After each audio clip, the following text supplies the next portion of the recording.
আসসালামু আলাইকুম। নীলাজ জিমে স্বাগতম। আশা করি সবাই ভালো আছেন। আজকে আমি রান্না করব বুটের ডাল দিয়ে পেঁপে আলু দিয়ে ডিমের ঝোল।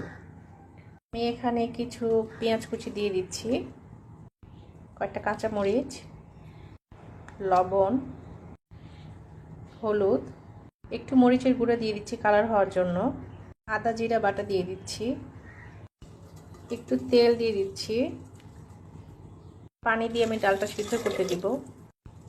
ডালটা আমি সিদ্ধ করতে দিয়েছি। এবারে ডিম ভাজতে দিয়েছিলাম, আমি ডিমটা ভেজে নিচ্ছি।